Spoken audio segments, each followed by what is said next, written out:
no, it's 12:15, so we'll be starting the meeting, the AGM from here. We'd like to start this AGM with a karakia, so pass it over to you. Morena I te whānau, ka mārama tākiri ko te ata kōri ko te manu. He manu korori, he manu korora. Kōrero tia mai no tua whakarere, nau mai e te ao, haerera e te pō. E hi ake ana te atākura, he tio, he huka, he hauhu, ti hei mauri ora. Thank you for that. Great. So first of all, thank you for coming. It's a great turnout. So today is our annual general meeting. If you guys will have access to the agendas here and there, but we'll be going with that. So from my end first, before starting this thing, I and the executives would like to propose that to do a voting on.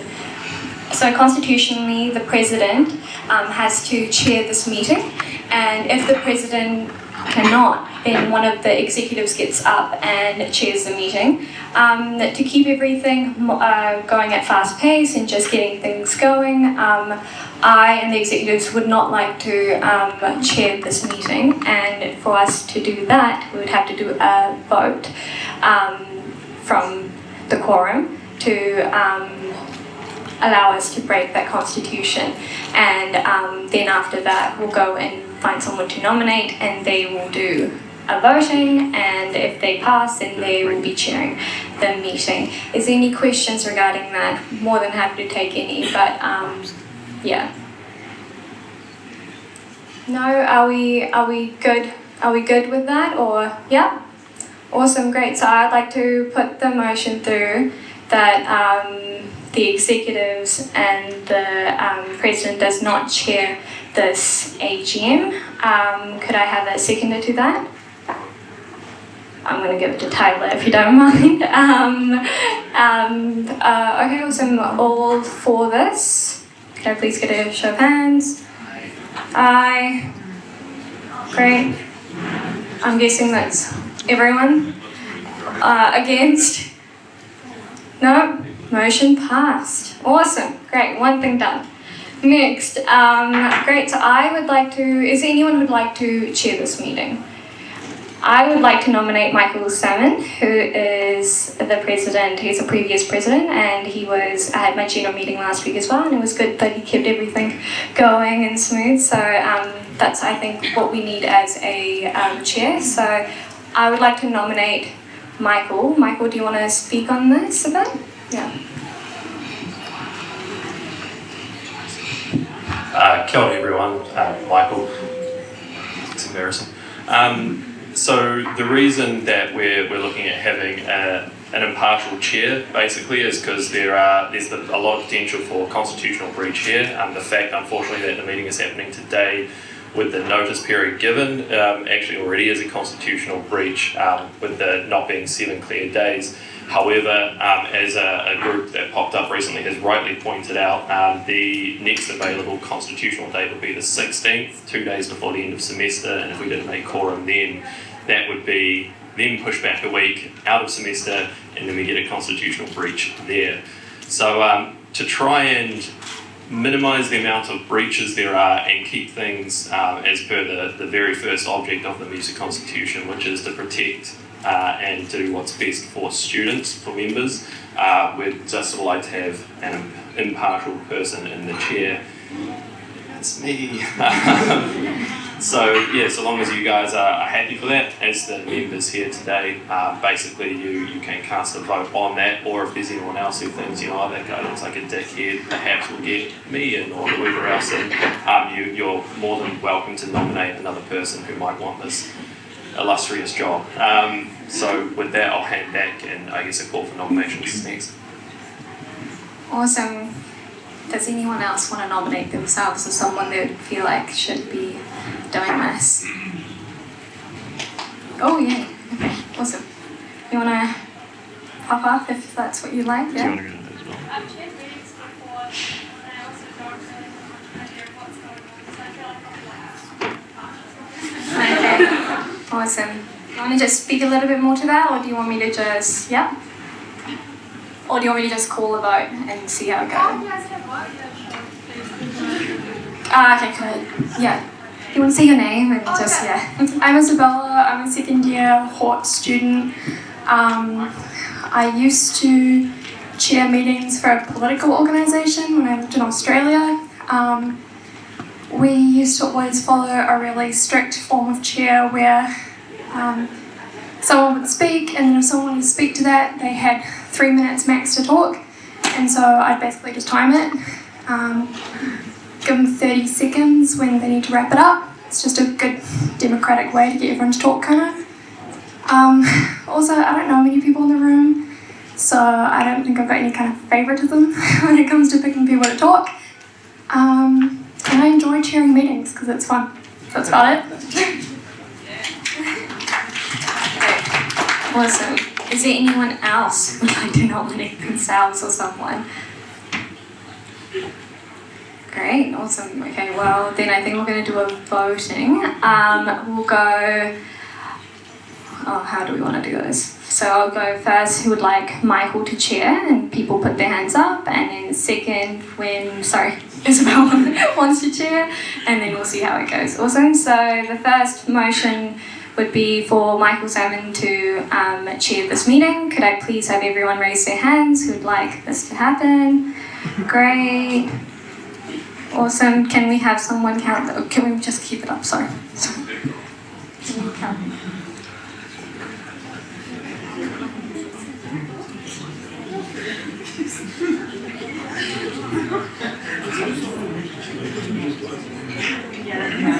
I think that's majority, but we'll just do it for the sake for Isabella to vote, to chair. Could I please have your hands up? Okay, well there's majority. Awesome, great. So we'll have Michael Simon. Thank you, Isabella, for nominating yourself. But yeah, so Michael, take it away.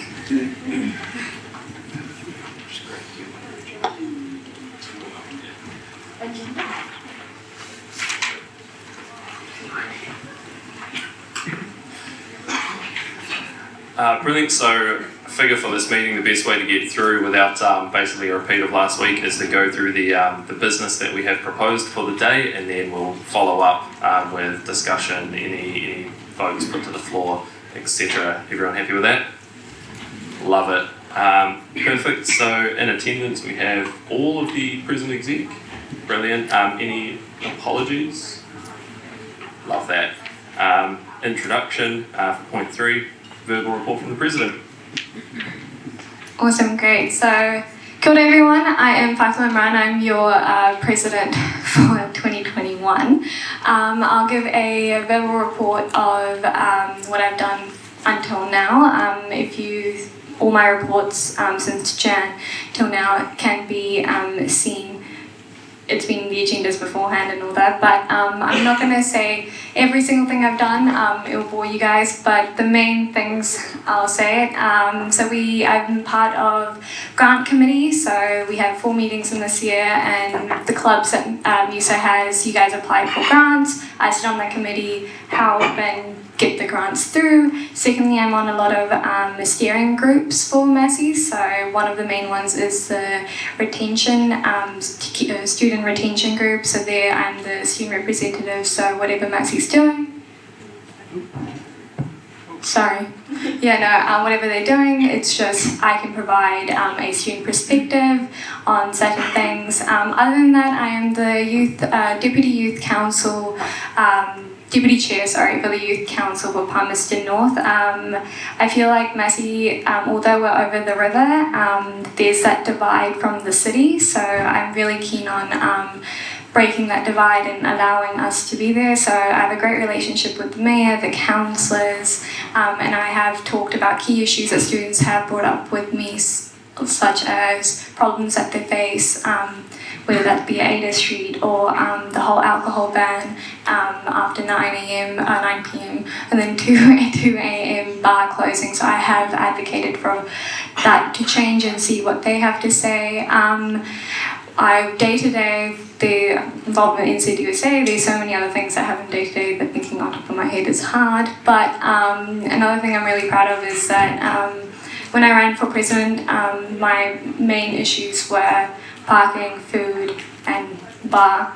And with food, I'm in the talks with the operations team for Massey to allow and see how we can get more food options in Massey, and I have a great relationship with Massey though, so we can develop that.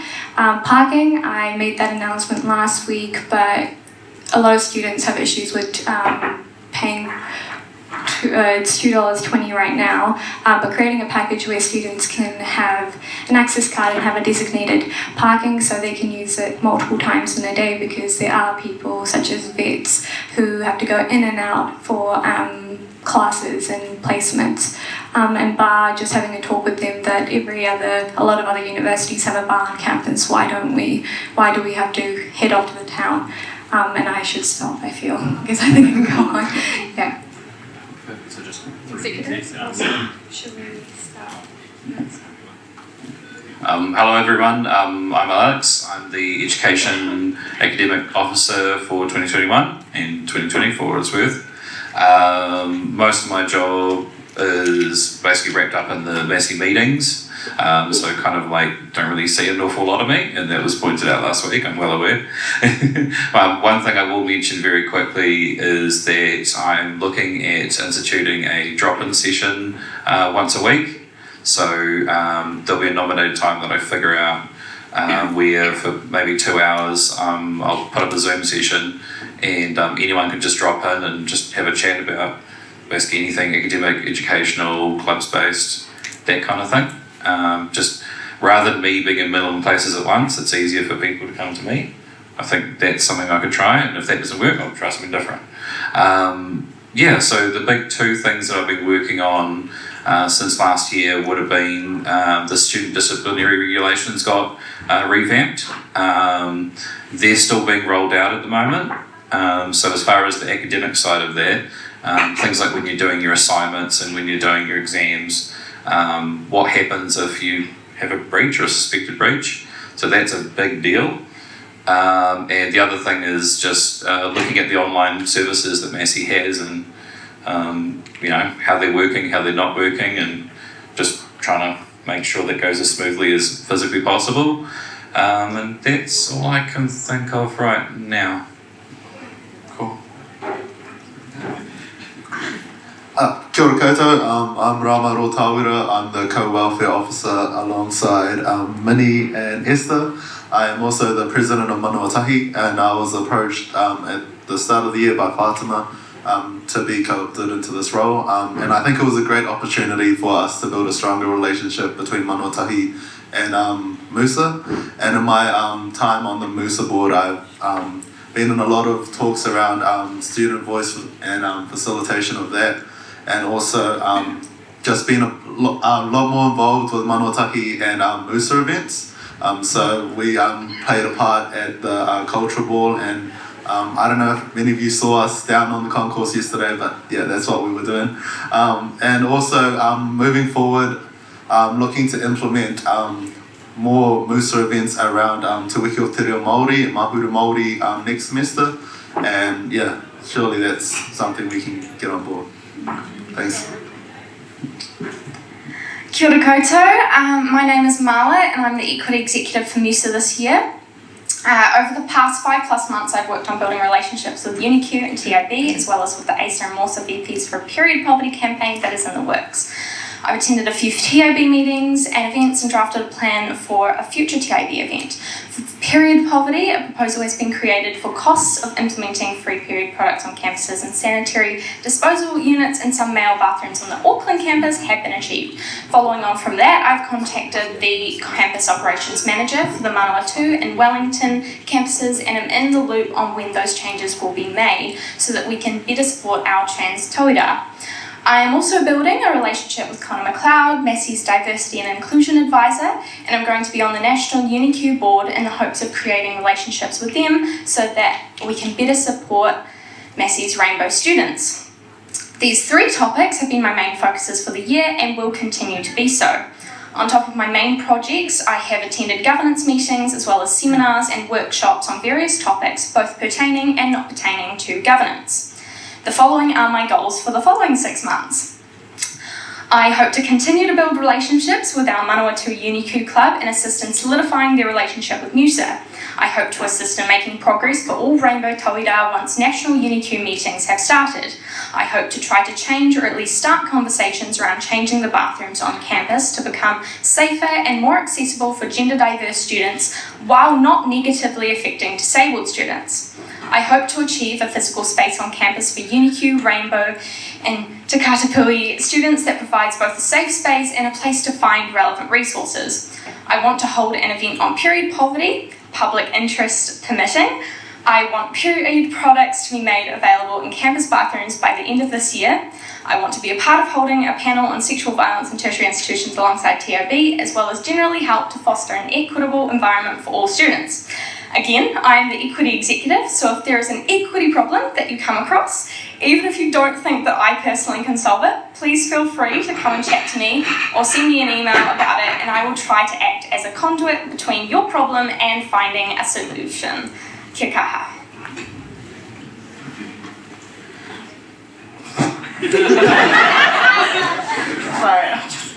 Talofa everyone, my name is Esther. I am the current president of MUSA. I am also the part of the welfare co-exec with Raya and Minnie.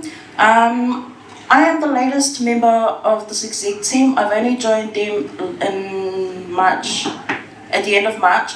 So I haven't done much, but so far I have been part of the international board committee where I was in charge with decorations and together with Manawatū and Ra. I've also done behind back works with Fatima on policy works about our club, trying to get our club as an association just so we can better ourselves and get more Pacifica voices out there and onto the board in the future. For the welfare, we planned and have been leading the stress-free week that's currently on. So we've got tomorrow on, which is karaoke night, so come along, which is held in here at 5 till 8, so let's, have a boogie. And yeah, I've got many future works to do with MUSA, so yeah, that's all, thank you. Nice. Kia ora everyone. Hello, Geta and Talofa lava. My name is Minnie and I'm your welfare co-exec for 2021 alongside Ra and Esther. So far, in the last 4 months, maybe? Yes, 4 months. We've been doing a lot of relationship building as you would when you get into a new position or anywhere you're placed. Most of it is relationship building, getting to know your work, and a lot of work behind Stress-Free Study Week, which was really stressful for us executives. But that's okay, we're here, we're doing it for the students. Yeah, so there's more on that and establishing relationships between our internal and external stakeholders. My goals for the rest of the few months that we have is to put up more events, help Ra and Esther, be more, be a part of Te Wiki Te Reo Māori. My goal when I stood up to be an exec for MUSA was to have more inclusivity of the MUSA, to be more inclusive, and look at the board right now. There's more people, there's inclusion. I mean, there's more colored people here. If you're offended by the word colored, I don't know, go read some more, have more colored friends. Don't be offended. It's not a scary word. But yeah, that was my goal, my intention, to be more inclusive. And we have Māori and Pacifica voices for, I don't know, when was the last time we had that. So I guess that I ticked that box, and I'm, happy, looking forward to the rest of the months we have here. Thank you for listening. Hi, I'm Ella, I'm the admin executive. I'm pretty much behind the scenes, as obviously shown. This year I predominantly worked on digitalising all our policy, as all our policy is in a big ugly folder, which is really hard to edit. I also help out Fatima and all the other execs whenever they need it. and just pretty much offer a lending hand to whatever, jack of all trades pretty much, unfortunately. There we go. Brilliant. Jesus, I'm the worst at this. Isabel, do you want to? Sort of closer. Closer, righto. Thank you very much to the executive for your reports. I'll just remind everyone we'll hold questions to the end, at which point we'll basically do the same format as last week, where Michael will come around, give you the microphone, and we'll do question, preferably let them answer, and then another question. Perfect, so thank you very much for your reports. Just moving on to point 4, minutes of the previous meeting, which is Appendix 1, for those of you who have an agenda on you. Just like to put the motion forward that the minutes dated 24th November 2020 be adopted as a true and correct record. And if I could have a seconder from someone who is actually at that meeting. Alex, perfect. All those in favour? Perfect. And opposed? So carried. Love that. Perfect. So moving on to point 5. Are there any matters arising from the previous minutes? No matters arising. Fantastic. On to financial business, point 6. So just the acceptance of the 2020 financial statement and annual report, which is Appendix 2 for those of you who have the agenda on you. Excellent. Just give you about a minute or so to read through that, unless there are any burning questions about it right now. Any? No? Fantastic. Cool. Just take another 30 seconds or so, and then we'll push that motion as well.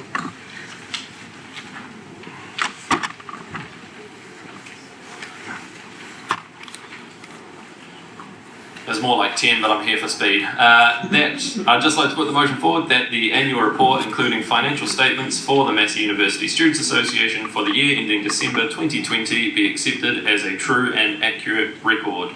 Can I have a seconder, please? I'll second. Perfect. Minnie seconding, thank you. All those in favour? Opposed? So carried. Lovely. And next one, probably the most riveting we've got. Motion that CKS Audit, Cotton Kelly Limited, is ratified as the auditors of the Massey University Students Association 2021's financial statements. Basically, do we get the auditors back again? We did a change over last year, so this is they did their audit report this year, so we kind of want to carry it on for another year. So. So can I have a seconder for the motion, please? Fatima, all those in favour? Love that. And any opposed? So carried. That, as far as the agenda goes, I believe closes the official business that we wanted to get through. Look at that, it took about 20 minutes compared to the 2 hours last time.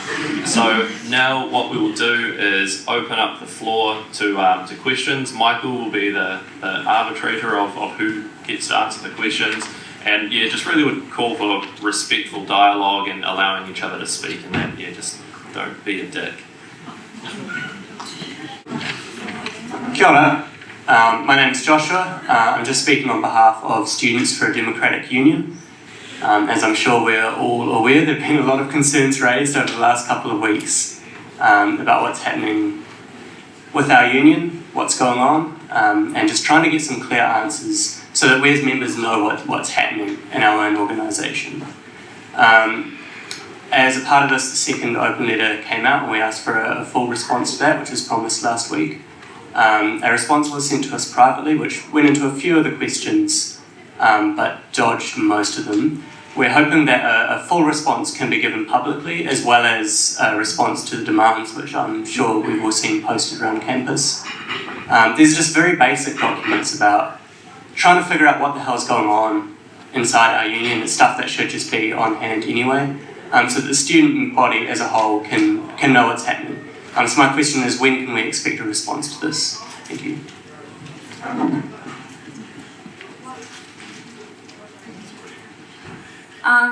The response that I sent yesterday was responded from the execs back to Leola, as well as was given to Massive, and then stuff as well. What part, if you don't mind me asking, what part of it from my end and from the executive's end, we feel like we answered it, but is there anything you want? I think if we're here anyway, more than happy to say which part you would like more answers towards or clarification on, or what part did I dodge? Because from my understanding and from the executives, we kind of answered it. But completely understandable if you don't feel happy with it, please ask, and if I can, I will answer it here, and the execs will answer it here as well. Kia ora. So the questions, what we're trying to establish, we're not asking about Craig's departure. That's in the past, that's happened. Our concern is that a redundancy means that there is a restructure.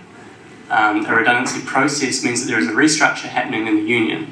So what's happened with the redundancy is it's not that Craig's gone, it's that there is no longer a general manager position.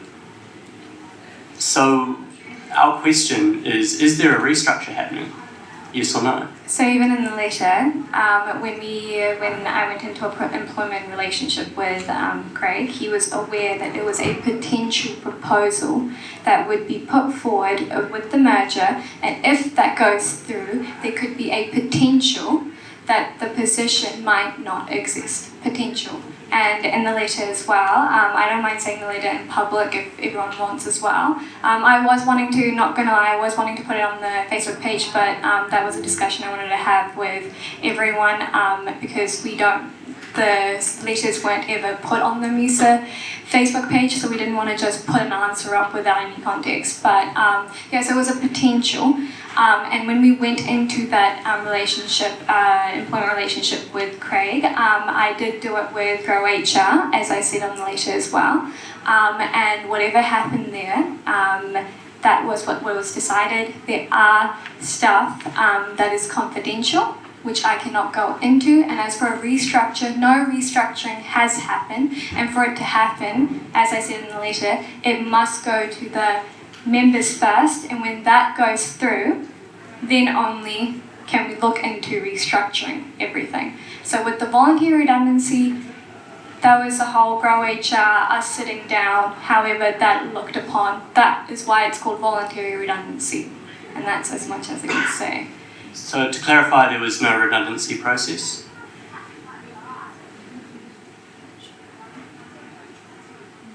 A redundancy process means that there is a restructure in which the role no longer exists? No. So there was no redundancy process?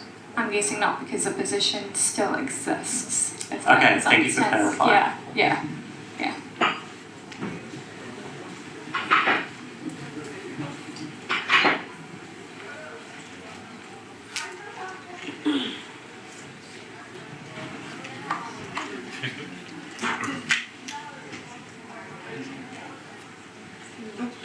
Any questions, guys?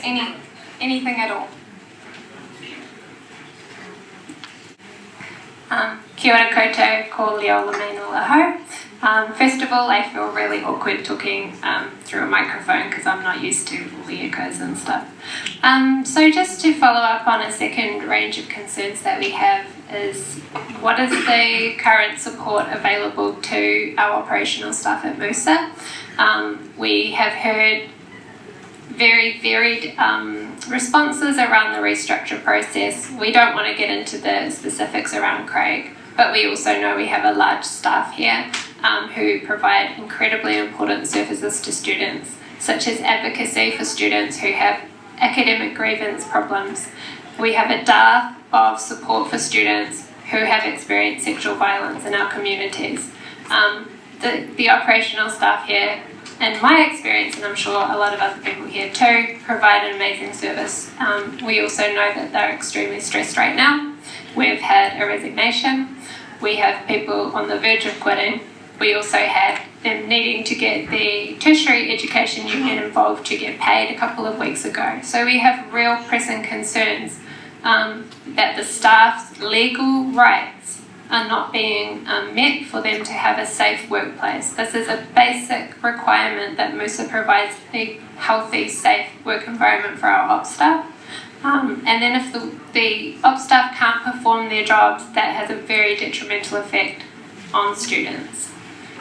So who do the operational staff come to? Who is the next line manager, given that there is no longer a general manager position? Awesome, great, awesome, thank you. And I think the executives all here agree as well that the operations team is essential. I think the governance changes every year, and the one thing that actually stays stable and for the longevity of this association are the operational staff.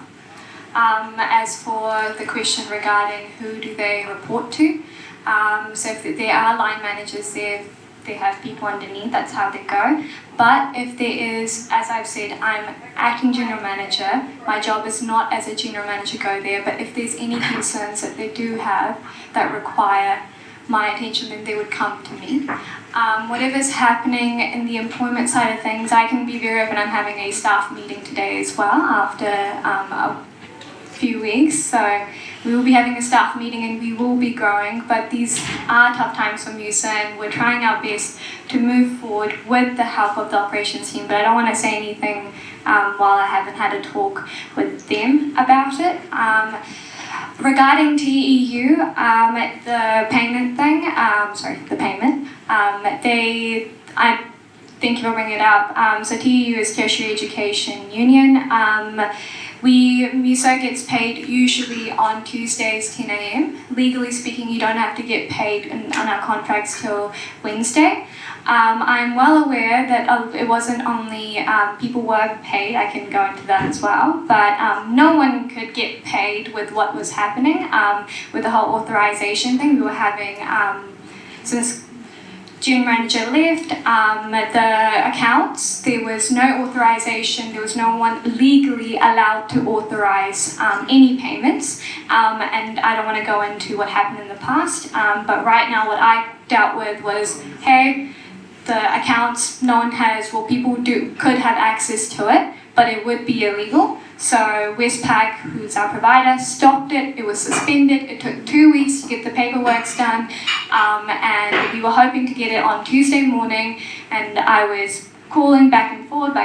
We were going to get it, and we were on the verge of getting it. But then TEU contacted us, and I was like, okay, great. I wasn't going to get authorization till Tuesday night. I then took a loan out from ASA, Albany, to pay everyone, including the executives as well. There were suppliers who weren't getting paid, but we left that, got authorization on Wednesday, and then paid back the loan, got everything going. So that's where we are at with the whole employment thing. I'm not trying to dodge those answers. I just feel as if that I cannot speak about it when I haven't had that talk with the staff first, if that's fine. Kia ora, Fatima. I mean, that's great. I know we're all trying to work in this space to create relationships. I wasn't at the previous meeting. I was concerned at some of the just yucky stuff floating around in this space, and it's a shame to me because this is about respect and valuing each other and all these sorts of things. So to go back to the redundancy issue, because it really is central here and it's being dressed up as a resignation in our opinion. A redundancy must be brought by the employer to the employee. That is very basic in our employment laws in New Zealand.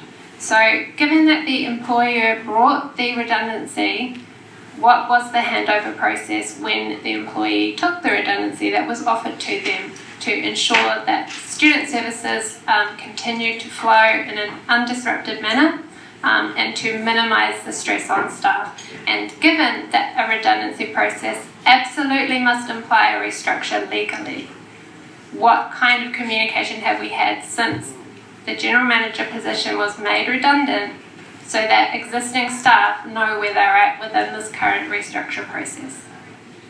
Awesome. First of all, it was voluntary redundancy, and I know the terminology and everything, but there was Grow HR and everyone were involved, and I cannot go too much in detail with that because of confidentiality. As for handover period, when Craig was leaving for that week, he created a document which had all the passwords and everything, so that's what I received, and from there on what happened with the employees, I told them that Craig's leaving and this, and then I tried to hold a meeting a week after, but that didn't go through, and then it was supposed to happen a week after that. That didn't go through, and we finally have had a date today, and it will be happening 3 p.m. today from here. Yeah, good. And a final question on that. Who do staff report to with complaints other than the Tertiary Education Union? To me. So if there are any issues, I have had employees, staff members who have had issues come to me, and I've been resolving them as of now. But I'd like to say that again, I'm acting general manager just for now, and as soon as the board has come to understand what the next steps are, we will be going that through. I do not wish to be in this position at all, trust me when I say that. Yeah, I hope that helps, yeah. In regards to the ethical concerns around that, because you are now in both a governance and operational role and the waters get very muddied, and there are some ethical questions around that, who can the staff go to other than you with legitimate concerns about the restructure that's currently happening? When you mean the restructure, you mean the merger? Or? No, I'm referring to the legal requirement that a voluntary redundancy is based on a restructure process. Wow. I would be quite honest with that. I wouldn't know if it's not me. I'm assuming they would be going to TEU, and from there come back to me, and then we can start that through. But that is what my understanding is. Yes. I hope that answers everything. And if you have any more questions, do let me know.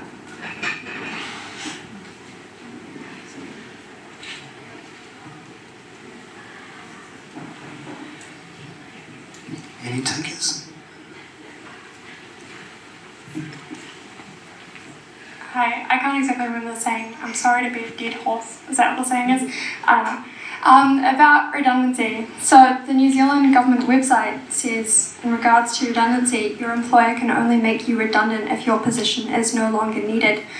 They cannot make you redundant because of your performance, pregnancy, or illness. So this is gov.te.nz. So if there's no longer a general manager needed, then why have you taken up the role of general manager? And also, I do think a general manager is needed. Who are the MUSA staff going to go to if they don't have a general manager? Like, Leola is right. Like, I'm sorry, you can't just not answer the question. A company has to be going through a restructure purpose. It's in all the New Zealand government website to do with workplace relations, everything. A company has to be having a restructure where they no longer need a position for a redundancy to happen. So why is there no longer a general manager needed? It must mean there's a restructuring. What is the restructuring if it's not to do with the merger? Yeah. I'm going to jump on this point just from the chair position.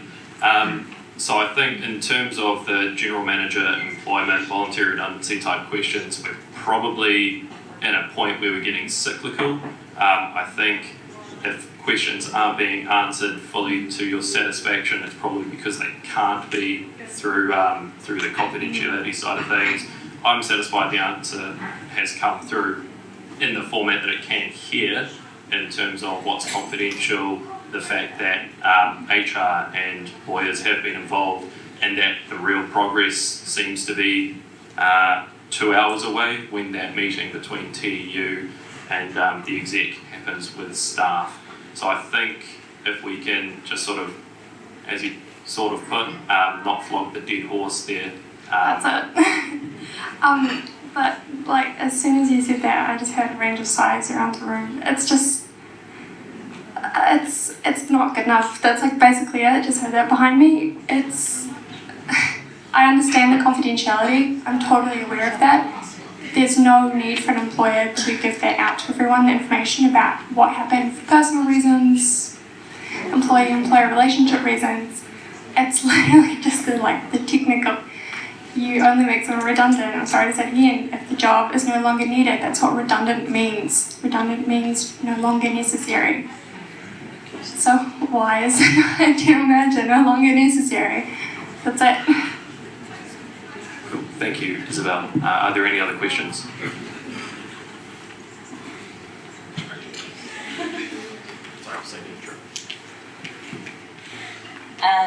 So I think we just kind of need to we only need to wait 2 hours for that answer, so you may not feel like it's good enough, but the word voluntary is the word that everybody's forgetting about. So let's just wait 2 hours. Okay? I'm sure we'll survive. And let's move on. Okay?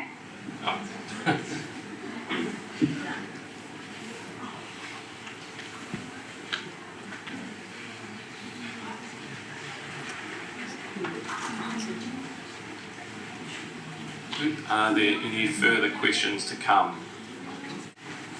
Tēnā tātou, my name is Paris Tate, I'm the Vice President of Manawatū. So moving away from the whole voluntary redundancy thing and onto a different kind of kaupapa. No easy way to say this, but I'd kind of like to move the motion to vote a no confidence for an exec member. This exec member is Alex. From what you've said today, doesn't seem like I don't really understand what your role is. You haven't really backed up what you've done so far. Also last week, from watching the recording, I wasn't actually here, but it seemed like you weren't working cohesively with your team and you're supposed to come up as a front together. You need to, stand together as a team. That's really, really important. From what I saw was that you were constantly fighting everything that was asked of you. There's also been some points raised about Māori students that are really important, because Māori students are the ones that are suffering at the moment, educationally and academically. There's been some things that happened last year that you were also on the exec board that Suze can talk about. Yeah. Before there gets too many, I can't remember that many questions at once. Shall I respond now or? Yeah, I'm going to forget what the first three were. Sorry, I think it's fair that Alex, you should have a right of response before moving to Zeus. Is that okay? Otherwise, I'm just going to forget what you asked. So what was the first point? Was the first point regarding my role in general? Sorry, sorry. So there's, off the top of my head, without actually even looking at the role description is available on the MUSA website, but I don't have it memorised, unfortunately. But of my specific role, the education portfolio, there's, off the top of my head, roughly about 6 things that are very specific to my role as opposed to the rest of them. So obviously I'm a board member just like everyone else, but just like everyone else, we all have individual things that we're supposed to be doing. A big part of that is obviously what I've already been doing kind of on the side with the actual meeting with Massey and whatnot. By sheer hours and time, that's 99% of what I do. The different, off the top of my head, I can't remember what the other main key pointers are, but the only one, for the purposes of full transparency, the only one I've ever really struggled with, in my own opinion, and you'll see in my reports, is basically, as was brought up last week, is building a rapport, an active rapport with the academic-based clubs. And after last week's meeting, it was brought to my attention that there's quite a variety of different things that I could be doing differently that could actually make it significantly better. And that's one of the things I mentioned in my report earlier today. So I'll give that a go, but that's not the only thing I'm going to do. But that's the main concern that I have. I'm not sure what other specifics you want to know on that point before we move on.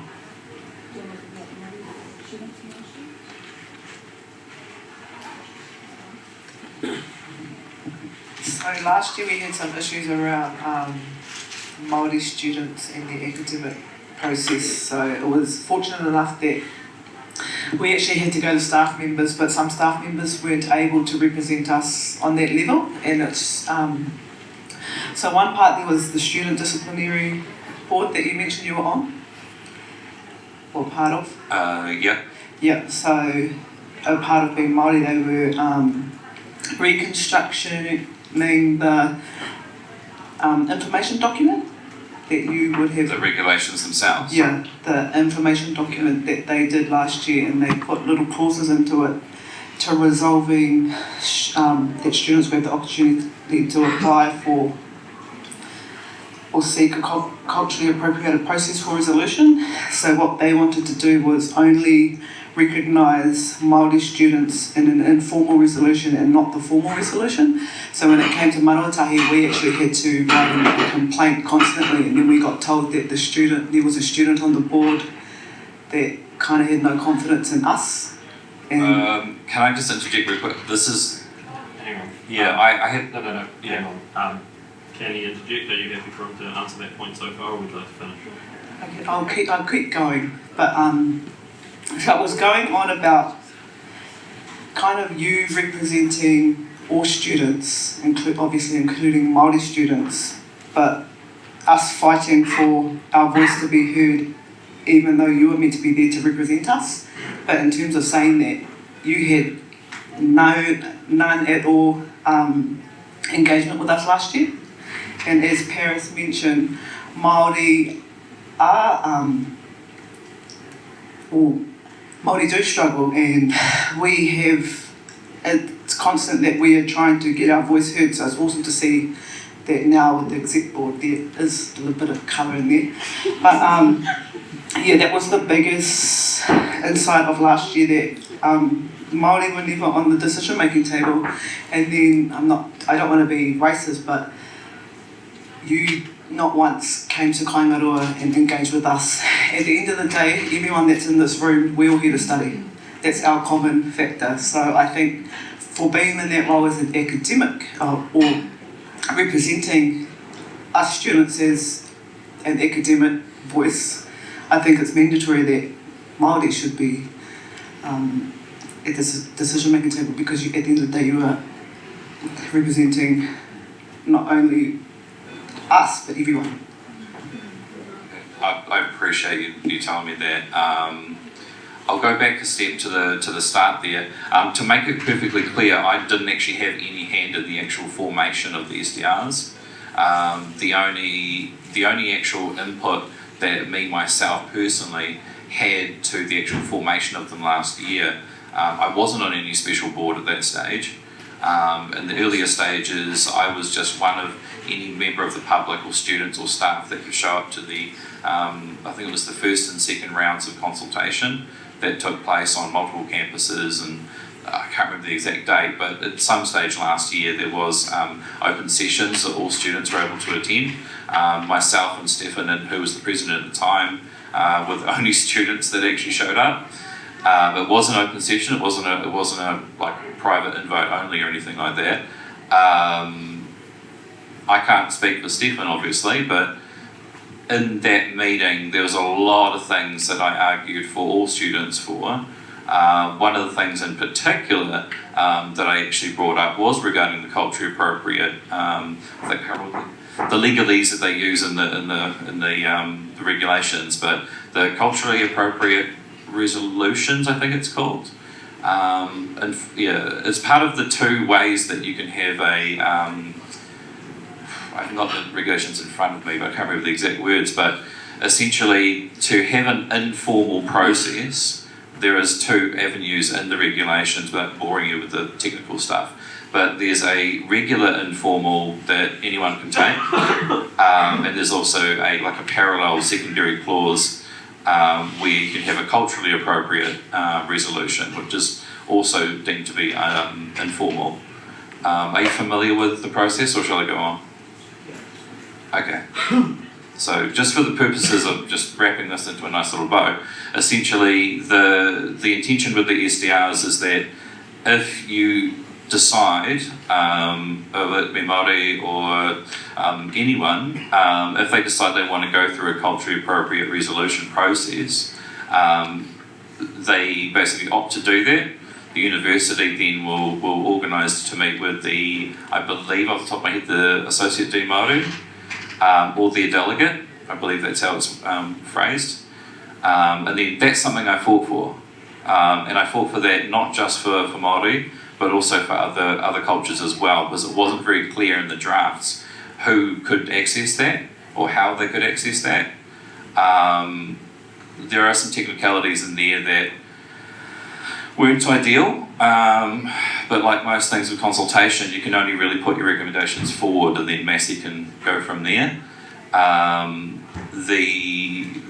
am aware that there was a controversy regarding in some people's opinion, there is an issue with the fact that the document itself was the first Massey document to be officially translated to Te Reo, which, depending on whose source, I don't believe that's actually true or not, but that was the more bigger thing that I was trying to deal with at the time, because by the time I was made aware of that, it had already happened. So in a way, I don't know if you agree that kind of the damage was already done. So I'm not sure how I could have handled that exactly. Sorry, I'm just trying to remember to stay on point. What was the other one? Oh, sorry. Does that, specifically running the SDRs, does that answer your question? Because I know that a lot of the stuff I think you asked in that specific point doesn't actually apply, because I didn't actually have a hand in actually making them. My job right now is to just make sure that the implementation this year of how the staff actually roll out and use these regulations, that's the side that I'm on now, the bit afterwards. So does that make sense? Yeah, I think it was more clear that the process around it, and I know it was mentioned that there were a couple of representatives from MUSA that were on the board last year, but I think the biggest part was that it had Māori and non-Māori, and not once did anyone engage with us. We had to go kind of in the back door to find out all about what was happening, and I remember there were 2 meetings that we could drop in sessions for, that we sent through a document on behalf of Manawatū about an informal resolution and formal resolution, because they only want to resolve stuff in an informal way for Māori students, when we wanted to up that to be a formal process. Oh. Yeah, so we were against what the university had said, but it was more or less the fact that we found out a day before, and I think more that your position, the engagement, we've had none with you in ever. I can't say you've ever been up to Manawatū. I haven't been up for a while, but yeah, and in terms of what are you going to do to represent Māori students in the position that you're in? That's, sorry about being invited into that meeting. That's news to me. That's horrible. I wish they hadn't done that, but I mean, I don't have control over it. I'm not dodging that in any way, but that's horrible that they did that. If I had known about that, I would have stood up for you. But as I say, moving on to the next point there, regarding engagement, there's a hell of a lot of improvement I could do as far as engagement's concerned. So given that back and forth, I'll just jump in from the chair position. So there's people in the room who may be able to correct me, but within the Constitution itself, there is no process outlined for a vote of no confidence. There is just that one can be had at any general meeting that has quorum like we have today. So what I'm going to do is basically explain the ramifications of a vote of no confidence, outline a process, and then ask if the member who put the motion forward would still like to continue with that. If there is a seconder, we will have a vote on whether to have that vote of no confidence, and then the vote will then progress. Callum. Can I count it? Yeah.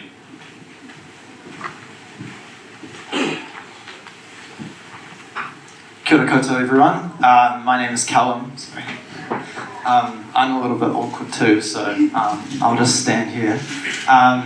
So for full transparency, I'm a current MUSA operations staff member. I'm the Distance Student Engagement Coordinator, so I actually engage with distance students all around the world and not necessarily with people on this campus. Another thing for full transparency, I was the education officer in Alex's role in 2018 and 2019. And I would also like to speak to Susie and the Manawatū team. Susie's my favourite bar manager ever. I would like to 100% support what you're saying in terms of engagement with Manawatū. When I was on the MUSA executive, I know from personal experience that our engagement with Manawatū was never enough. and that so many things went wrong in trying to build those relationships, and I 100% acknowledge that.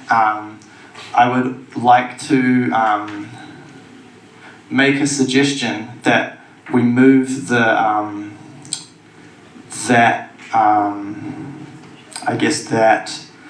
criticism of MUSA into a proposed restructure of the role and the way that MUSA works, rather than targeting a specific executive member. And the reason I say that is because, coming from a background of being in the education officer role, when I started in that role in 2018, it was a 5 hours a week role. And as the education officer, one of the key things that was expected of me was to attend Massey University academic committee and other key meetings. One of those meetings can take 2, sometimes 3 hours, and then you have to also prepare for the meeting. That's another hour, possibly 2 hours of reading agendas, reading appendixes, etc. So in my first year, that 5 hours was completely full straight away by like 1 or 2 meetings a week. When we increased that to 10 hours for that reason, I was then on way more boards, and that was kind of the focus of the role, is going to those academic boards. And it's really unfortunate that the education officer position becomes that. So you end up on all these academic boards as a student rep, and this is actually a Massey University structural problem that they are currently trying to address. So there's a student engagement person now at Massey who is trying to get more student representatives on these boards to relieve the burden from students' associations. But it's been recognised by Massey and by the associations that this is a problem, that there's too much pressure on individual executive members to represent all of you when, there's only limited time for us to do that, limited pay, like lots of stuff going on. And I obviously want to say 100% that engaging with Manawatū is really important, and that we should have been doing that, and we haven't done good enough at that. But I would like to say it is really, really difficult to balance those two sides when you're expected to be at all these meetings. So that's that part done. I would also like to say that I am currently, I would say, the most operationally involved person with MUSA Class Reps program. I am in charge of MUSA Distance Class Reps, and I've also been involved with internal class reps for the last couple of years, and I've seen that program grow heaps, and it's really awesome that we're now at the point where we're starting to get traction on getting class reps in every course, and that's amazing. That's where a lot of student voice is going to come from. I would like to say that Alex, in his role as education officer, has been present with operations staff and helping us implement class reps program. He's been at the trainings, he's been in meetings with Massey University with us, supporting what we're trying to do there. So I would just like to say that he's been really good in that part of his role.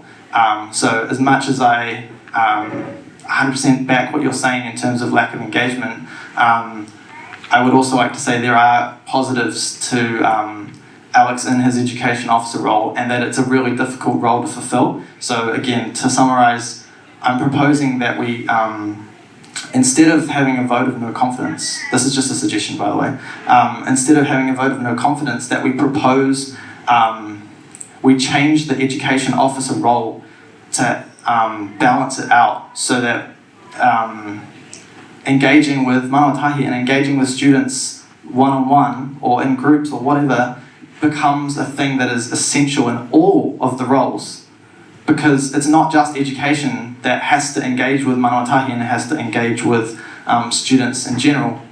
All executives should be present at events, volunteering throughout the year, and Alex does that.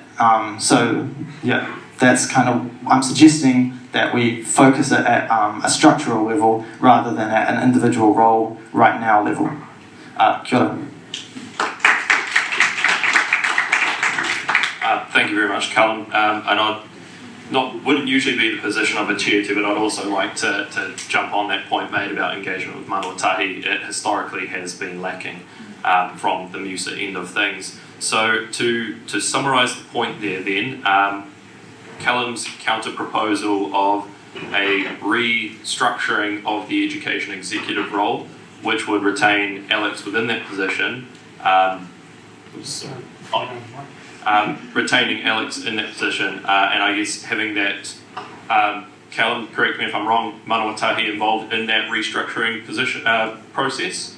So I guess I'll put it to you, Paris, as the initial mover of the first motion. Would you be happy with that restructuring of the education executive role with Manawatū as part of that restructure, or would you like to continue with the initial motion of a vote of no confidence? I think the initial restructure would be good, but I think that needs to be talked about at a later date. I think personally, for you to work as an education officer, you need to be able to work within the MUSA team. You need to be on a forefront with everybody and not fighting the whole situation, especially with the whole merger. That definitely is one of a key milestone for student associations that are happening. And for you to not really know much about it is kind of disappointing. So I really think that, yeah, I want to continue with the vote of no confidence, not just for Māori students, but for everybody. Sorry, someone else wants to. Okay, sorry. What I'll do is just outline the process in mind for that no confidence, and then I think we'll have people who would like to speak to that sort of one chance to speak, and then we'll go with the vote. Does that sound fair? We'll go. Okay. So process that I have in mind. So basically, the motion is still on the table to have that vote of no confidence. Members will vote whether to have that vote. If that vote progresses, we will then vote on no confidence in Alex and his role as the education exec member, and a majority yes to that vote will mean a vote of no confidence. Just in terms of the ramifications, as per 9.4 in the MUSA Constitution, if the President or an executive member loses a vote of confidence at a general meeting, they will be ineligible to run in any future MUSA elections. So I just want everyone to be very aware that that is what is on the table. Alex will no longer be able to run in any MUSA elections. That's what a vote of no confidence means. So from here, I think Alex will give you the first chance to speak to those points, and then if we could go to, I saw a hand back in the crowd after that. Okay. If any of you have ever met me or got to know me, you would realise that I'm a fairly private person. I don't like airing out my dirty laundry. I don't like talking about my feelings or anything like that. Even right now, it's going to make me cry. Sorry.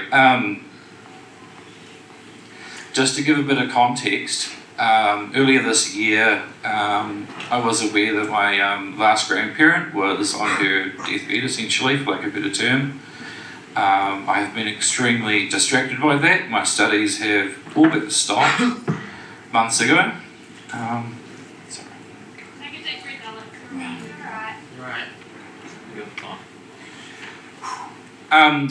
So what I'd like to just add is, as the board knows, but you guys don't, the week that the Craig stuff went down was actually 3 days into my grandmother just dying.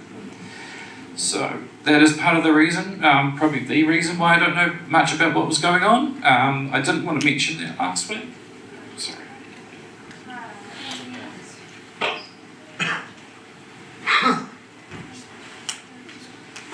Awesome. Well, we'll just take a quick pause there for a moment. It sounds like there's a lot.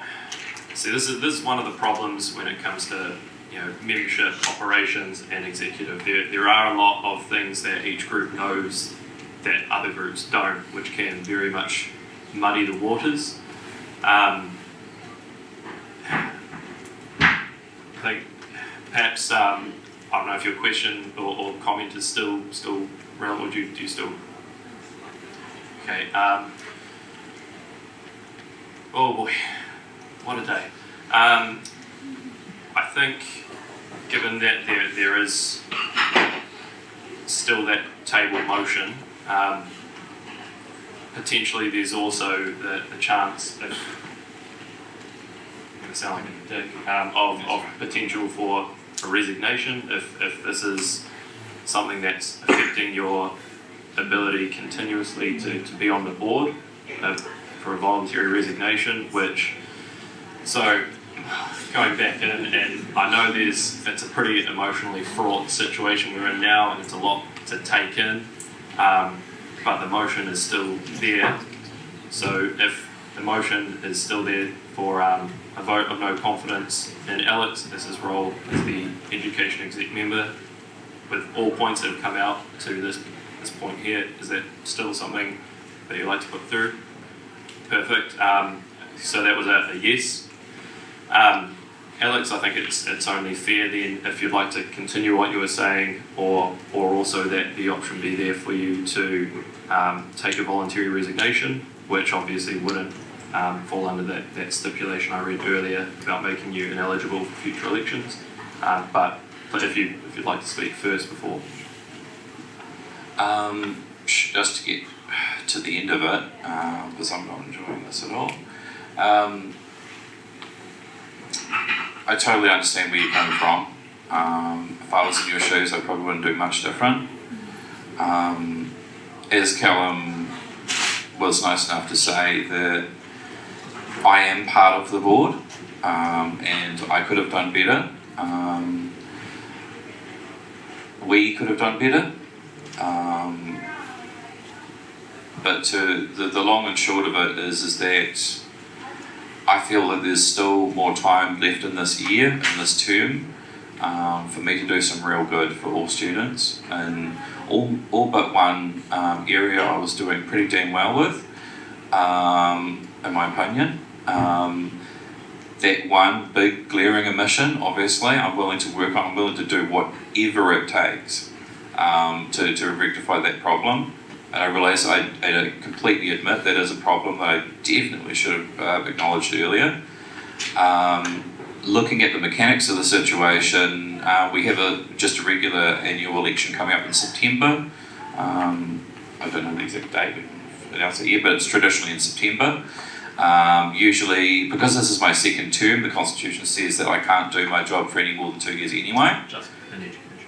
Yeah, well, okay. I'll state my intention that I wasn't planning to rerun anyway. So my intention was to run my job through till September. A replacement would be found to me, either way, 100% that's what's going to happen. And then I would train my replacement to the best of my ability through to the end of November, possibly longer if they want more help. One of the things that was highlighted in previous meetings and in other situations is that the handover process for a lot of us, I think I'm speaking for the rest of them, and we all feel like through varying degrees that our handover process could have been better. Like obviously I can't speak for them, but I imagine that they can probably speak to it if they want to. My intention is that when my replacement is found later this year, in a matter of months, that I want to do the best I absolutely can to train that person. So all I ask, and I ask this to all of you present, is that just give me a little bit more time. I'll continue to do the good work that I already do, that I probably, I don't really tell a lot of what I do, because often I don't really think about it. It's just something that's in my calendar. Like I could show you my calendar. There's little bits of blue where I've got all my MUSA work. There's some weeks where I'm doing like crazy hours, and other weeks where I'm not doing much, because a lot of the meetings I go to are monthly, some of them are quarterly. But as Callum said, the two big ones I go to, academic board and academic committee, those usually go for like 2+ hours, and the agendas that we get sent are sometimes 1,500 pages long, and I'm expected to read that before the actual meeting. So I will not resign, because I still believe I have a good amount of work that I should do and I can do, and that includes working with you. But I will leave it to the students to decide. So. Still want to. Yep. Cool. So we'll just have. Hello, my name's Tyler. I'd actually really like to back up Paris's no confidence, because not just for the Manawatū, because I am actually enrolled as a Māori student, don't really take part in it. You can't even describe your role. And as someone who's had a few jobs, like I can always explain every part of my role, like you should know that. And I saw last week how you didn't work as a team with your exec members. Yes, you were on bereavement leave and I'm really sorry for the loss, but as part of your job, you should have read the minutes and been up to date on that. And I did discuss with someone and there were minutes for that meeting. As part of your job, you should be following up on this. And yes, you've lost someone. I lost both my great-grandparents over summer, and it's hard. But if you can't do this job and it's affecting you this much, maybe you shouldn't be in this role. We should have someone who can give us all that we need.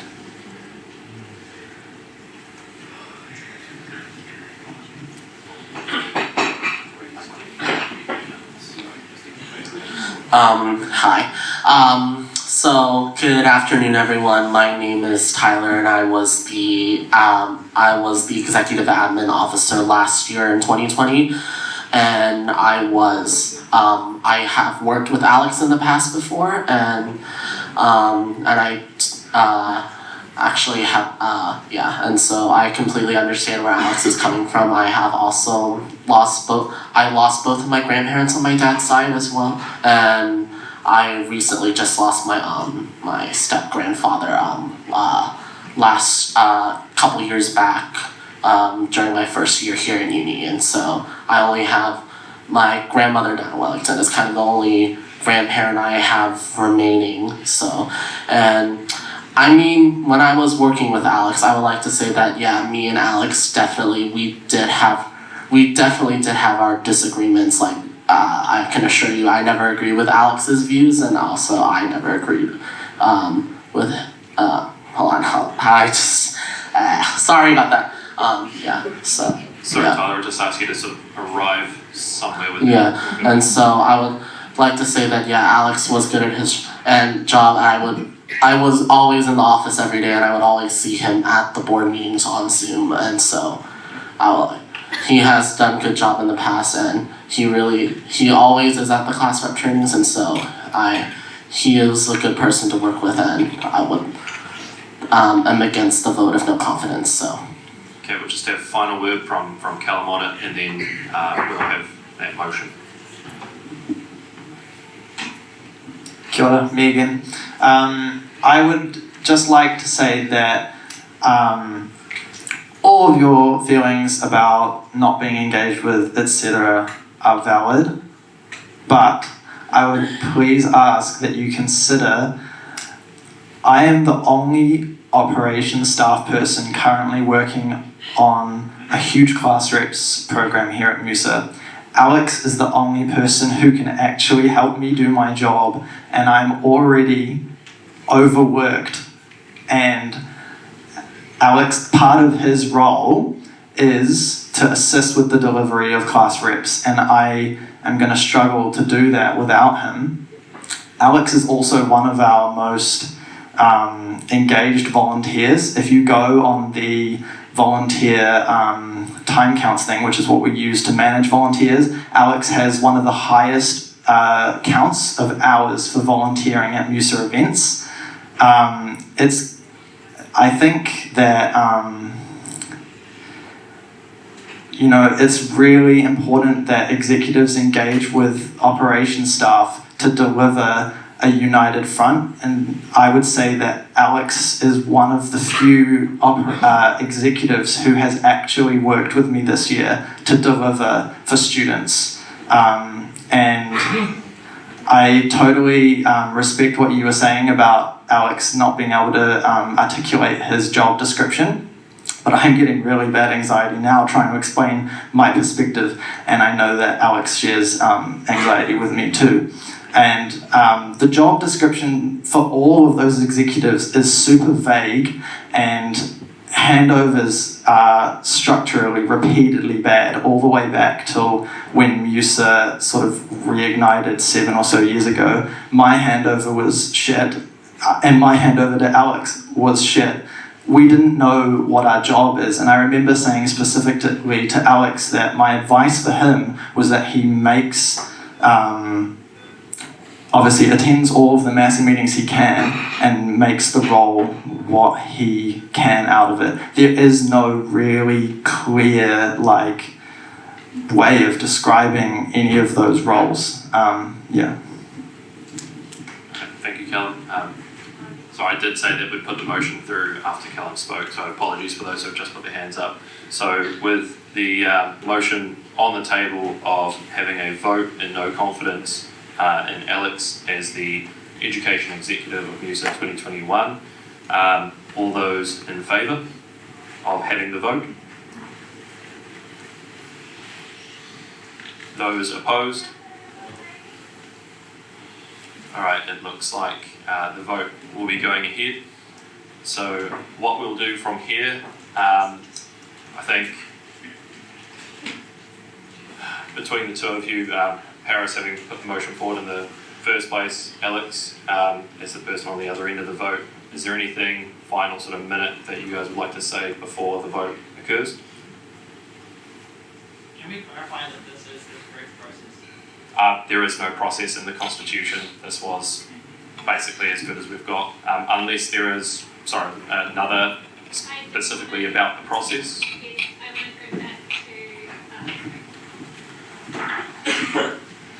I'm a little bit confused about this too, but I will refer back to a Manawatū Stuff article where our MUSA president was interviewed around the AGM, and my understanding was that she said that if motions were brought forward that were not included on the agenda, they required a unanimous vote. That's a question for me. It's not to enter any of the dialogue here, but I would just like to clarify that. Yes, I said that, but that was in a massive article, and then in the massive article, I was looking at the SGM section, and I did clarify again, and I sent it to Caroline, sitting right there, and that was put through again. Nothing against that. But do you want to say that, Caroline, or you agree, or whatever? Yeah. Sorry, just doing a quick.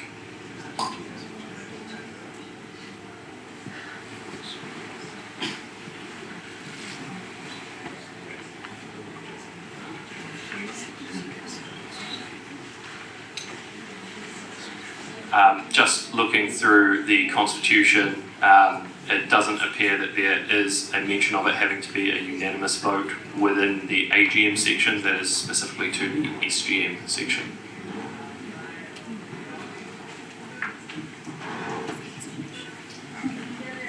Not to be a really annoying person, I know this does seem really annoying, but we raised some real concerns about the constitution of this actual AGM, which haven't been properly answered. The constitution is very clear that we require 6 clear days notice. That was 7, that was not given, and that clear notice also needs to be published on campus in written form, and as far as we know, that wasn't given. Definitely appreciate that. What we'll do is continue with the tabled motion. Any, I guess, votes around the legitimacy, claims around the legitimacy of the AGM, which, if it's proven to be illegitimate after the fact, don't have to come after, and I guess a decision would be made from there. I did personally speak to the constitutional breaks before sitting in this position, and I guess, yeah, it's not pretty today, but I think it would be wise after this, if those concerns are there, to bring it up and make sure that that due process is followed through until the end. So with that then, so for the vote itself, Alex, we'll just have to have you out of the room. Perfect.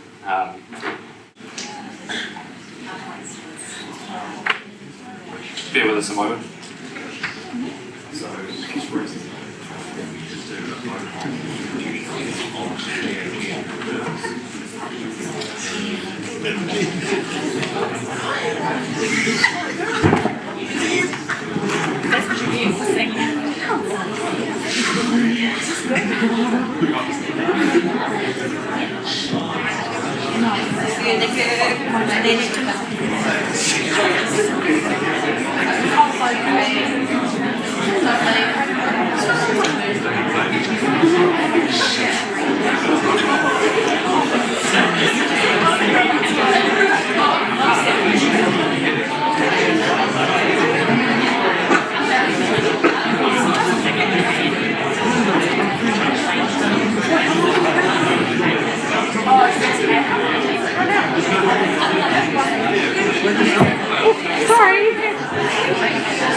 everyone, I'll just grab your attention. A good point actually has been raised that we can do the vote for the constitutionality of the meeting now beforehand.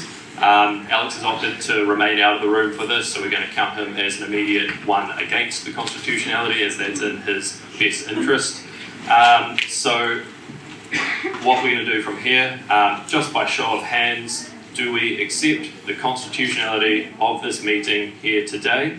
The members present, hands for. Okay, and those against. Okay, so that is carried. We're just going to push straight through into the next one and get this done. So, reminding everyone that what we are voting on here is a vote of no confidence in Alex as the Education Executive of MUSA for 2021. Reminding you that if he loses this vote, he is ineligible to run in any future MUSA elections. Sorry, quick question. Yeah. I just want to say, my name's Aiden, hey guys. Two quick things. So basically, I really feel for everyone's concerns raised today on both sides and Alex's standpoint as well. And I'm not Māori, so I can't claim to represent that or how you guys feel. I just want to point out, if we do vote no confidence in Alex, we're going to have even less support. We're not going to have someone there. And I think maybe it'd be better to give him a chance to see if he can improve his work. Sorry, I'm going to cut you off there because I'm sorry, I thought your questions were about the process itself, and I have already asked other people to stop. So unless it's a process right now related thing, I'm going to have to cut you there. Yeah, process-wise, what would it look like replacing Alex then? Because we need to have someone there in that role. By-election run by the executive, which I imagine would have to happen in the start of next semester. Right, and there's already one happening for the international exec who's recently departed. So, right, we're aware of what we're voting on now. So, the motion's been tabled for the vote to happen. Those in favour of a vote of no confidence in Alex as his role as Education Exec 2021 in MUSA. Those for him for the vote of no confidence, please raise your hands. Those against? All right, the vote of no confidence has passed. Thank you. Yeah, it's we're basically back to the questions or points that would need to be raised. So we've come pretty much full circle. Are there any other questions not relating to the business that's been transacted so far? Any new points that anyone would like to raise in this AGM? Josh. Kia ora. One of the concerns that was raised at last week's monthly exec meeting was ways that students can engage with the executive.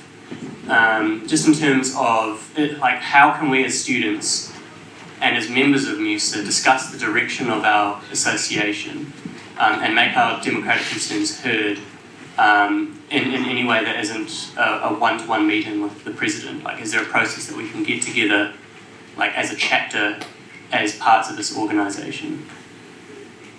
Awesome. Yeah, there's no system in place right now, so usually when people have concerns, and I've had a lot of people generally about literally anything at all, just rock up to my room, and I agree with you, we can create a system, whether that look like a weekly weekly forum of some sort in the MUSA Lounge, or however that may look, but that can be proposed, and I'm more than happy, and I think the execs are more than happy to go ahead with it. Yeah, I hope that helps, and literally that's what I know. Students have concerns. Take this opportunity. We'll create forums. Whatever you guys need, you let us know and we'll get it done. That's what we're going to do. So I hope that helps. Excellent, thank you. I have one more question, if that's all right. Which is just around the demands that we put up, concerns around knowing what's going on in our organisation and questions that we have. Is there an intention to answer those publicly? Well, honestly, for your first part, which was about can we have creating a forum, if you want, we can have a discussion after and we can create a date, and I can, whatever that be, and that could be our first meeting, where I can hold one here for instance, and gather people, and I can answer all the questions publicly if you like, or do you want to, do you know what I mean? Oh, no, sorry. Yeah. So the demands that we put up include things like a flowchart of how the organisation works, how we as students and as members of MUSA can engage with the organisation. We wanted public statements around how MUSA works, what has happened. Obviously, it's a dead horse today, the redundancy question. We just want to have that publicly, an account of what has happened, so that as students, we know what's happening in our association. Is there a time frame that you're going to have those sorts of questions answered for? We can have that discussion of however you'd like the time frame. Look, honestly, if you need that, would you like me to do it tomorrow or the day after? Do you want it to be like a quorum? However you'd like it to be, we can have that discussion and get that going. Completely fine with it. Time frame wise, I just need people to tell me when they would like it by, and I'll get that going from my end and the executive's end as well. But as exams are coming up as well, I don't know if a lot of people would be here, but if you're more than happy to do it however best fits you guys, yeah. Perhaps just a public statement by MUSA, an official statement on what has transpired and the questions that have been raised would be fantastic. Awesome. As soon as possible would be incredible, but to give leeway, perhaps a week from now. Sounds great. We'll get on to it. Excellent. Thank you. Any more questions, guys? Sorry, I'm doing Kia ora. Sorry, you are welcome to it.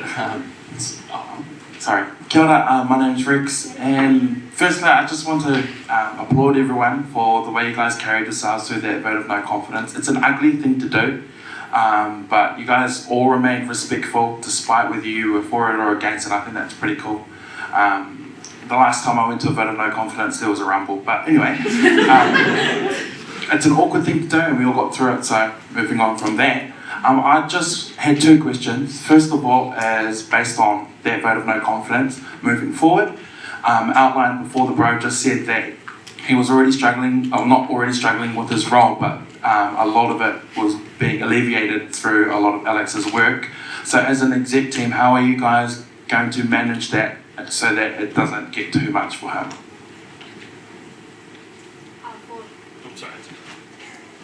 The education role, how do we ensure that happens? Well, look,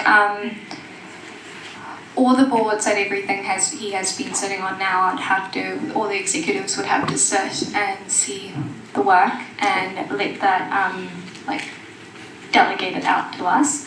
And when that role is here, seeing what's been happening, then we'll sit down and pick and choose. And because Alex's role, education officer, usually sits on a lot of boards, and because there's a lot of restructuring happening in Massey, that is how we're going to do it, and sit down in the start of the year, talk about the education role, and actually look at the job descriptions that each of us have. I think it's about time that we genuinely sit down and relook. I think everyone's job description is very vague. It's literally what you make of it.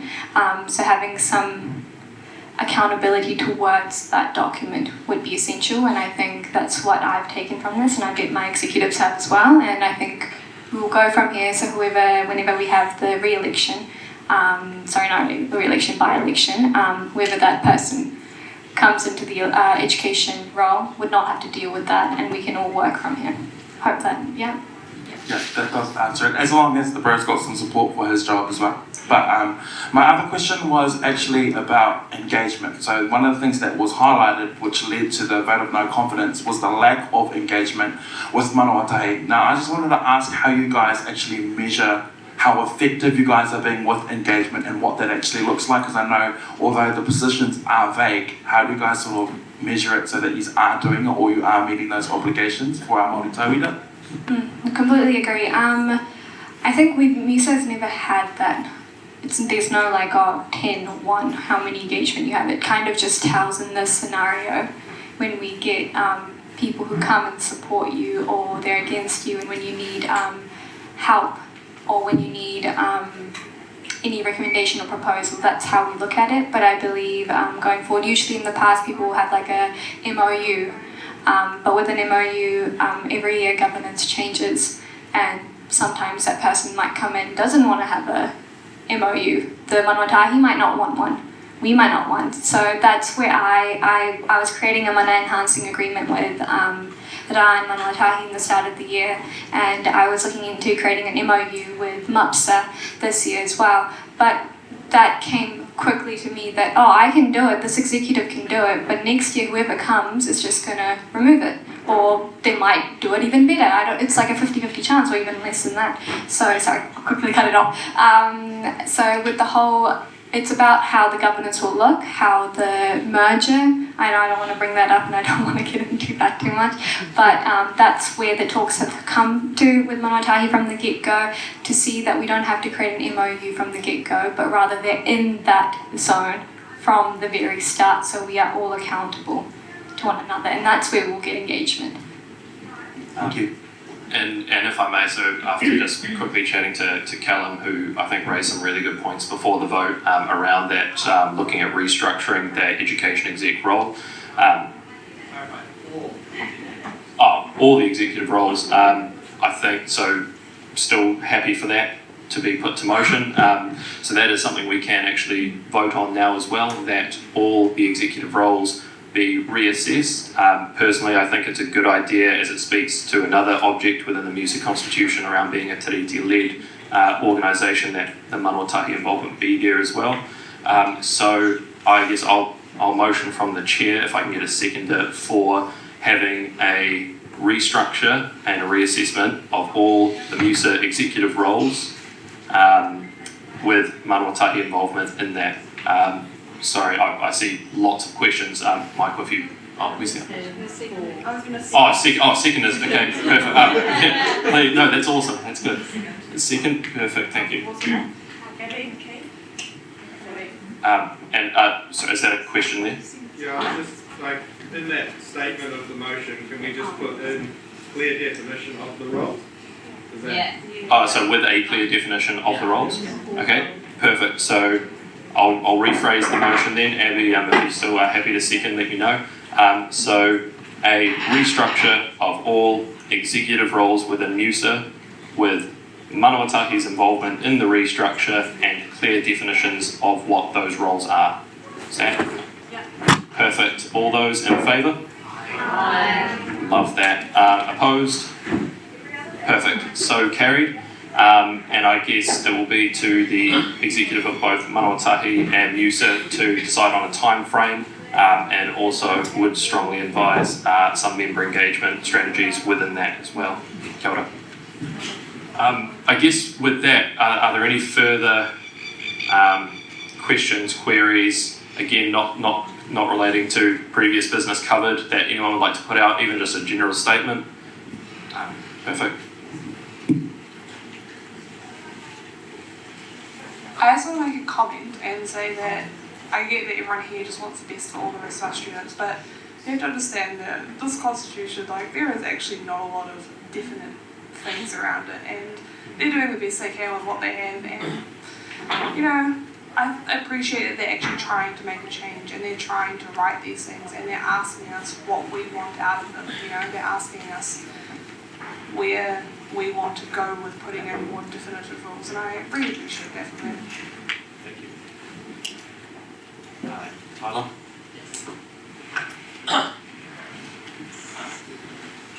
One of my questions here, just one more thing in the AGM here. Who are we going to appoint as a returning officer, since it says here in the last minutes we are appointing Craig as our returning officer, but obviously since Craig is no longer here anymore, we have to appoint a returning officer. Yeah, no, I'm well aware of that. I was going to bring it, thank God you brought it up. But yeah, so we are going to have an SGM in second semester before the election, so we could appoint a returning officer.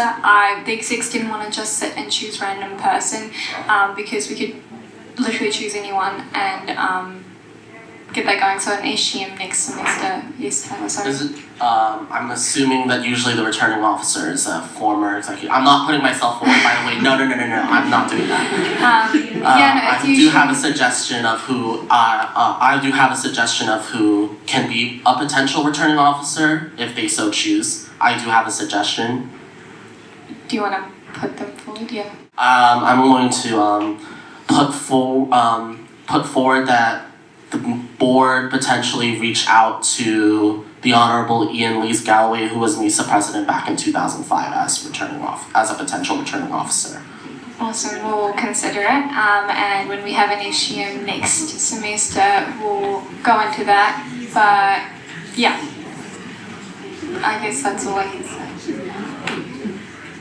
Howdy.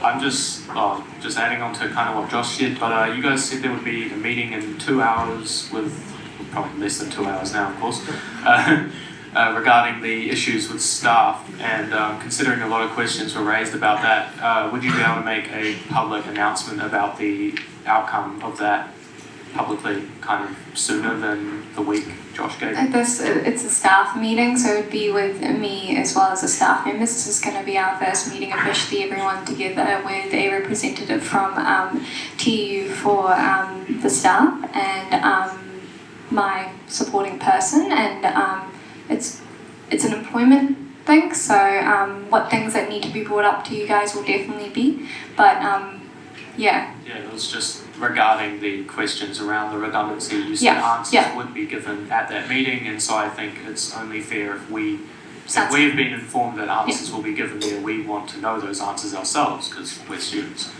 Well, some can, some can't, but I will. Whatever I can, I will provide it, I promise. That's all I expect. Brilliant. Are there any further questions or points that would like to be raised? Righto. If everyone is happy with that, then I'd like to call the AGM for MUSA 2021 to a close at 1:55 on the 3rd of June. It's been a rough year. Thank you everyone so much for coming. As you know, out of my role as chair and as a former president, it is so good to see this many people engaging. You know, it's better than I ever got, and I absolutely love it, and I'm glad I've been here today. Thank you. Just one final thing as well. Thank you. I'm going to say whatever, Mike, whatever. Thank you so much for coming. Really means a lot. But yes, as I say to all my other meetings as well, hold us accountable. This is what we're here for. We got elected by the people, by you guys. If we do something wrong, if you want any questions, feel free to ask. But yeah, that's all I can say. Enjoy your guys' day. Have a great exams. Feel happy you've got this. And move forward. But yeah, do definitely come upstairs. My room is 2.21, so always can ask me anything you want. Kia ora.